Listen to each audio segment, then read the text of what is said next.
Well, howdy there, Internet people. It's Bo again. So today we're going to talk about two questions that have come in pretty frequently, and they're asking why the West, or Ukraine in particular, hasn't kind of embraced the idea that the best defense is strong offense.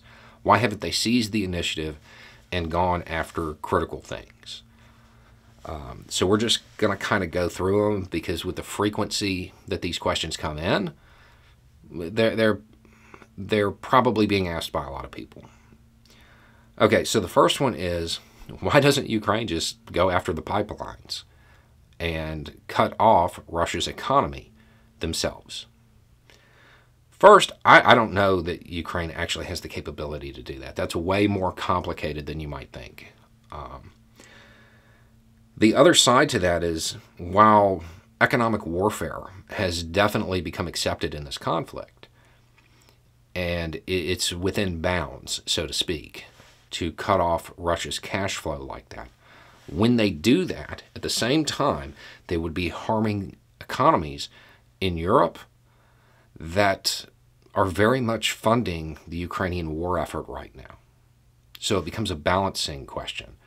Is it more beneficial to Ukraine to have those economies functioning and pumping in what they need, or to cut off Russia's cash flow and perhaps anger the European economies and the countries that didn't take their national security seriously enough to go to renewables, much like the United States. You know, as I say that, the U.S. is doing the same thing. Just quick aside, going green, going to better energy, cleaner energy, stop using dirty energy, that's a national security priority. And it's one that the U.S. is ignoring and has been for a very long time. So is Europe. So that's why. They want to keep the economies that are helping them functioning. So, and they also don't want to anger them. The next one is one that comes in really often. Why doesn't the West just get rid of Putin? I would say that's a bad idea for a whole bunch of reasons. Not just from my philosophical standpoint on stuff like this, but from a strategic aspect of it too. So if the U.S. did it, okay, let's just say it's the U.S., there would be a response from Russia. Most people who send this message are like, Putin's a dictator, the people don't like him. And sure, there are people who feel that way. There are people who look at him as a bad person that they don't want leading their country. And there's probably a lot of them. And those are certainly the stories that get highlighted in Western media. Okay? However, no country is a monolith. There are a whole bunch of people in Russia who love their authoritarian bigot. I mean, they view him. People in the U.S. should certainly understand this. There's a segment of the population who wants a strong man ruler who's going to tell them what to do and just cast that image of power, even if it's hurting them. So that's one reason. It wouldn't be well received. Now, let's say that the U.S. was able to engage in some super off-the-book stuff. What happens next? I mean, best case scenario, it goes down. They get past his wild security posture. He takes his security very, very seriously. So it would be very hard to do this anyway.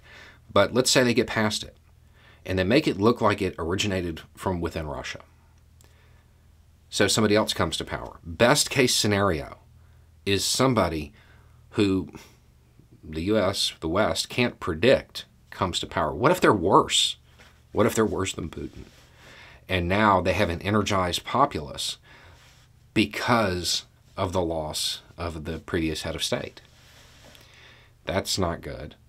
And then worst case scenario is that nobody comes out on top.